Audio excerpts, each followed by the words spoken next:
Hi, folks. This is Dave with the That's God podcast. Just want to let you know that episode 2 with Kerr is going to be split into 2 parts, 2A and 2B. We went talking for a long time, and it was just too much for one podcast, so I'm splitting it in 2. You're going to be fascinated by this story. It's his openness and honesty about his failures and successes are just incredible. So enjoy it. This is part 2A, and in part 2B will follow very shortly. But in the meantime, enjoy. All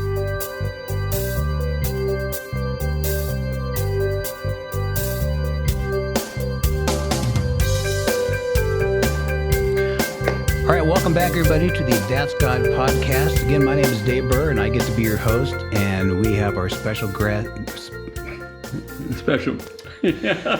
And we have our special guest, Kerr, with us today again. And Graham, we're going to start talking about you going to the big time and how your career from where we just left off, where you're doing eggs with Flight Lieutenant Kerr. Yeah.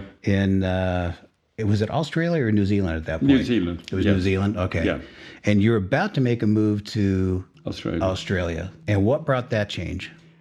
There was an impresario by the name of Harry M. Miller who brought all of the leading pianists and violinists, etc., all of that classification of people to Australia. And he, for some unaccountable reason, gets to see me do my thing on television. Yeah. And has the outrageous idea of managing me in that realm of television in prime time in Australia. Mm-hmm. I mean, how he could have ever thought of it, I don't know. But was Julia a child on TV at this point? Only just. Okay. Yeah, this was 63. Now, I think Julia started in 64. Okay. So she has to be, she doesn't appear yet. Mm-hmm. Yeah. So he calls me and he says, I want you to come over and make 6 programs as a kind of trial. And you can do whatever you're doing at the moment. Take the scripts and you've made these programs. Make 6 of them again for Australia, and I'll build a little set and we'll do it as a kind of test. So I flew coach. I stayed at a motel. I ate frugally, and we did those programs. Mm-hmm. And I bolted literally for the airport to get home to New Zealand because it was just too much for me. It seemed ridiculous. Yeah. Within one day of it going to air, it replaced soccer, professional soccer. Yeah. At 8:00 on a Tuesday night. That is saying something. Yeah. Professional soccer. Yeah, and huge. It's the 4th largest Italian city in the world is Sydney, Australia. That's where so many Italian people have. I had no idea. Yeah. Wow. And they were hostile. Take that fruitcake off the air, And the station was inundated with take him off. And the sales manager of that station says, we have never had such a reaction from the audience before. It's all negative, but hell, there's a lot of people who were watching this program and they very violently opposed to it. I think we should actually keep it on the air. I think it can build. Yeah. That's the way they approached it. Yeah. So I was told, get over here immediately with 16 programs, 15 programs, I think. And I said, that's about all I have. That's all you need. We just need enough to be able to do 3 months of programs. Yeah. So I threw stuff into a case, and my case was a green fiber suitcase with a strap around it because the locks were somewhat questionable and I needed to keep it together. I turn up at the airport And I said, my name's Kerr. And I said, oh, Graham Kerr? And I said, yes. Oh, she said, we have been told about you, sir. Oh. Here is your first class ticket. And over there is the VIP room. We have a bottle of champagne on ice. Wow. Me? I sit back in first class, which is, I've never had the experience of that. I arrive in Sydney Airport. This is important stuff. And the head customs officer comes over, brass rings up his eyes, and he said, can I see your suitcase, sir? I said, I don't have anything to declare. Oh, he said, I just want to have the privilege of marking your suitcase with my chalk. Why would you do that? He said, because I'm a fan. I love your show. Oh, my goodness. You know? So I'm now immediately aware of my cheap little suitcase, and I'm ashamed of it. I really am. He says to me, you don't have to go out the normal way. That's your exit over there, and there's a Rolls-Royce waiting for you. The Rolls-Royce man looks at my suitcase and he says, is this yours? And I said, yes, it is. And he picked it up as if it was going to violate his thing, dropped it into the trunk. They drove to the King's Cross, to the Hilton Hotel, which is the most expensive hotel at that stage in Australia. And I'm whisked up to the penthouse, and my green suitcase is put as if it shouldn't be allowed on the bed. And the man looks at what I've given him as a tip, as if you insult me, you know, that kind of thing. Yeah. And I go to the bed, and I'm looking out through a ceiling-to-floor plate glass window, which is filled with, at nighttime, as it was then, with the Opera House and all the lights from Sydney Harbour and the bridge, what all a view. winking a million lights at me, and I'm sitting on this, and I cry. Huh. And to this day, I don't know why I was crying, except I realized that I did not belong there. You're overwhelmed. Nothing had happened to me in 2.5 hours. The only thing that I could get a hold of was my suitcase, which I was now embarrassed at owning. I was deliberately manipulated into being a set-apart celebrity at that stage, and I think I was crying because I was wounded. I don't think anybody should be treated like that. And I look back at that time, and that caused me, my character was back in New Zealand, and my personality was at the top of the ladder, and I had no rungs between me and my character. I didn't know what my values were anymore, and I failed myself, and I failed my family, and I'm still hugely deeply wounded at that time. Yeah. Yeah. That's all I can say. And yet, that's what so many people crave. To be in your shoes and to be that celebrity, that's what so many people crave. And what does it do to you? I don't know whether they crave it or whether the management for them understands that they've got to be manipulated into craving it. There's every one of us would like to have someone say, what a good little boy. See how he's folded his clothes. Yeah. That I think is something which, and I have another thing which we'll get to about being given a great big hug. Yeah. And what that means. But to have people recognizing me in the street and following after me and clamoring for my autograph, and me being set apart in penthouses and given all these things, stuff, and you get weighed down by stuff. Yeah. And you're always aware of your...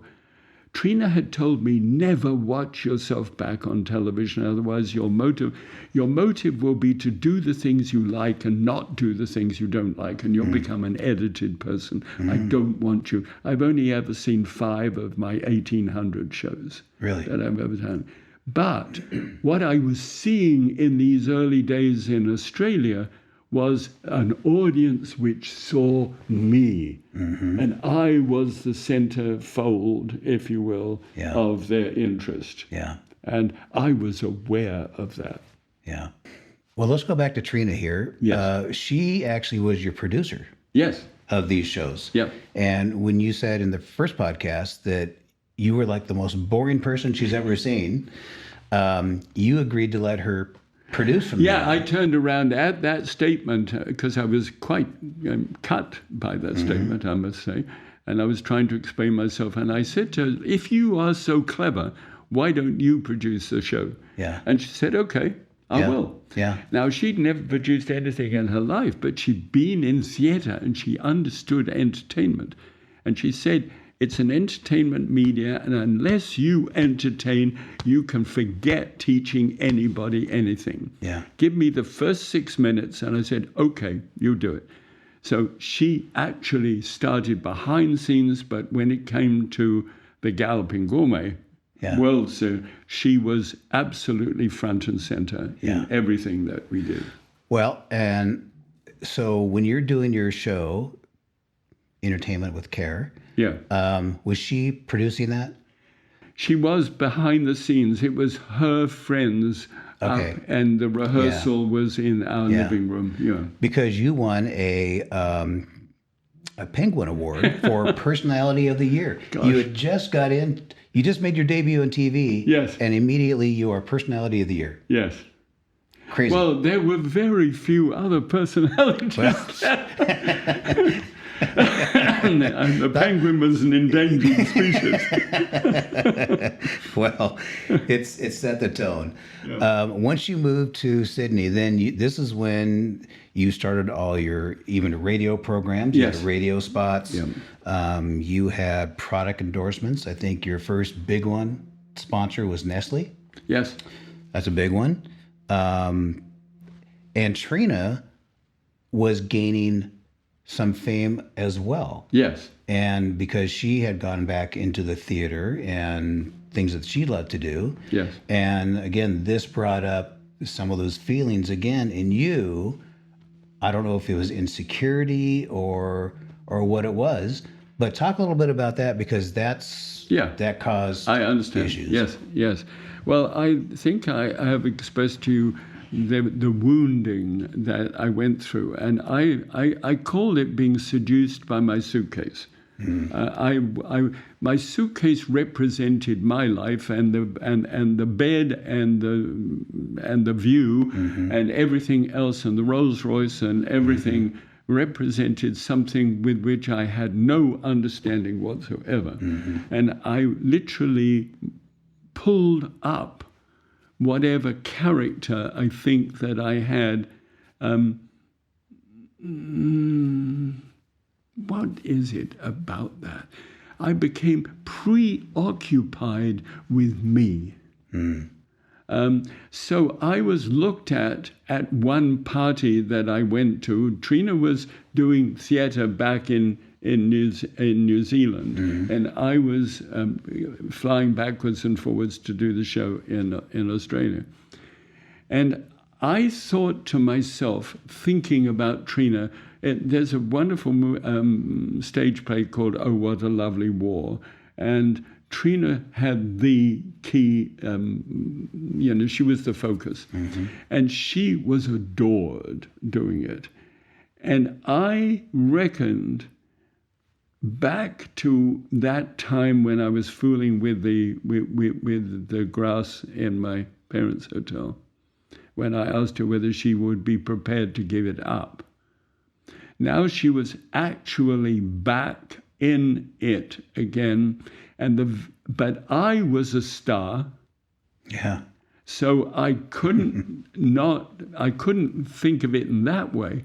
All I could think of it is, she is going to be responding to the audience in the way that I am responding to the audience over here. Oh. And I see no reason why I am attractive or interesting enough as her husband to be able to compete with that kind of the roar of the crowd and the smell of grease paint.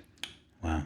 So I saw that back as the original thing that I couldn't be married to. Yeah. So I actually took a hold of that concern that I have about her willingness to prefer me to the theater, and simply engineered myself into a corner in which I was saying that my wife is in the theater, and I think the theater is more of concern and interest to her than I am. Mm-hmm. You were thinking that was more important to her than you were. That's what I actually said to the individual that was responsible for me breaking my relationship with Trina and my relationship with myself as well. Yeah. And it was, there was literally nothing but flesh involved in it.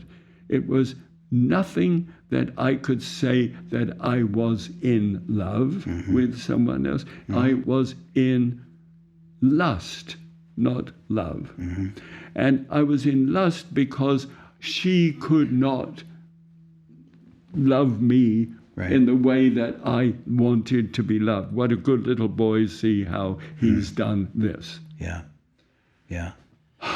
And this woman wrote a letter to me, which wound up in my fan mail, which wound up in my suitcase, which wound up on Christmas Day when Trina gets up early on Christmas morning to help me answer my fan mail, and finds this letter, which is explicit. Oh, my goodness. And she is standing there against the window with this thing, and "You bastard," she said to me. And I just woke, and it was Guy said, "Isn't it Christmas Day?" She said, "Yes, it's Christmas Day." And my whole world imploded on that time. We sat on a bench trying to make some kind of sense. I was abject. I said it's not whatever she thinks it is. It's not anything that has a continuance. It's over anyway. And she said, "Well,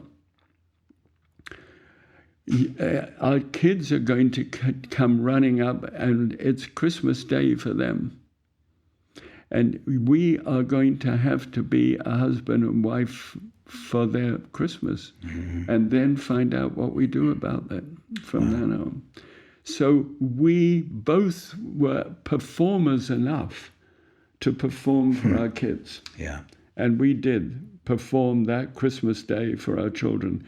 And I think to some extent by the performance, we realized that there was still something there. But I have to tell you that I went from that date for 9.5 years without being forgiven. Yeah. She said, "I forgive you," several times, but the skeleton in the wardrobe would always swing out. Yeah. It was always something that I had done. And she could not trust me. So it wasn't until her whole life pivoted and changed that she had the tools by which to forgive me. Yeah. So I longed for forgiveness through the whole Galloping Gourmet series and everything else, in which I was enormously successful and miserable within. We would never have guessed. No. What we see on TV is there's a guy that's just having the time of his life in the kitchen. Well, having not only fun, that. and your wife is producing the show. Yeah. And yet, when the cameras go off, it's a different thing. Yes, it wasn't hostility, but what it was, every episode I did, I was given a grade from A+ to C. Mm-hmm. If it was a C, we know we'd had to make it again. But we never had one of those in 580, I think, episodes we did. We only had a couple of C's, and we didn't make it again. But when I got an A+ on a Friday, because we went Monday through Friday recording, I would know that she was approving of my performance to the level that it would be a pleasant enough weekend. Yeah. I performed for her approval. I wanted, what a good little boy, he's folded his clothes. That would be enough for me. I couldn't have her love the way that I would like it to be because she couldn't. Yeah. Because I ruined it. Yeah. But at least we were together, and at least she could tell you did a really good show. Yeah. And that was enough for me. Yeah. It wasn't, but it had to be. Yeah. Well, before we get into the Galloping Gourmet era, okay, sorry. No, this is fantastic. Do you think were you able to communicate well with Trina? And I'm saying this because you're young, you're 30 years old, and you've been married for 10 years or so. But I know, and I can even look back on myself at this same age, my ability to communicate was not very well. I didn't have the tools necessarily to do that with. You had some insecurities. Were you able to discuss that with Trina, or is that something like, I can't even share that? I really haven't understood what it was. You know, I did discuss it with Trina in the back lawn thing. I don't think I've got what it takes to be married to a star. Now, I think that was straightforward speak. Yeah. Would you give it up? Yes, is what she said. So that was dealt with. Really? Yeah. You know? Because what it is, here's a beautiful woman who is going to marry me. That's really the problem. You know, and she's that beautiful that can this last? You know, and it's not something you articulate. It's something that is within you. There's an insecurity, if you will. Yeah. And isn't there everything? Doesn't everybody have a measure of insecurity? Yeah. I think of our presidents at the present moment. Right. Of people who must feel insecure in the job that they do. So it's not a question of what you can attain in this life. There is something within us that is deeply able to be wounded, and we know it. Do you have any advice for young couples that have been married a while and they struggle? Everybody struggles, especially I think early on in a marriage. Yeah. What would you say? What's some advice that you would give to somebody if they came to you and go, "Hey, Graham, I need some help"? Do you know, I'll be as straightforward with you as I think I need to be.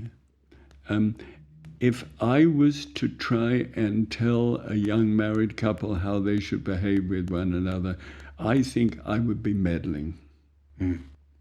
And God speaks about not liking people who kill and steal, and then adds a third category to that one scripture, meddle. And I do think that we have a way of utilizing our own experiences and then transferring it to another person. I think that I would need to be professionally skilled as a result of 3 or 4 years of real understanding and real reading to be able to be in a position to give that kind of advice. Yeah. Honestly. Yeah. No, I understand. I think we should be very grateful. I think the word grateful is what I would say. Try and be grateful for everything that she does and everything that he does. Everything that warrants the idea of you saying, I'm really grateful that you did that. Because you're really saying in that way, I approve of you. I have benefited by this thing that you have done. That has a way of being memorized. That when a person is told that they're grateful for something that they've done, that you tuck away as one of those tick marks of approval. Well, and it's hard to be grateful when your focus is on yourself. And Yes. you had mentioned that that's where you think you Absolutely. went to, and that your focus was on you and not on Trina. I think a lot of people can say that about their spouses, and especially in today's world, it's the society is telling us to go out and grab everything you can. Yeah. You know, and when you get married, you are saying to that person that you are my priority. Yeah. I am preoccupied with you. Yes. Yeah. And doesn't take too long sometimes when all of a sudden that, hey, what I said there, and that's not really what I'm doing. And I start looking at myself and what can I get out of this world? And now you're in second place. And that's where a lot of things happen. I think the thing is, I call it COA, center of attention. If you're aware that you are your own center of attention, you need to be able to lift that up and transfer that to your wife or husband. Yeah. That person has chosen to give up their life to be able to be a part of your life, and therefore needs to be your center of attention. Yeah, absolutely. Yeah, very good. Okay. Well, so now we're in the mid-late 60s. Yes. And this company called Fremantle of Canada comes knocking at your door.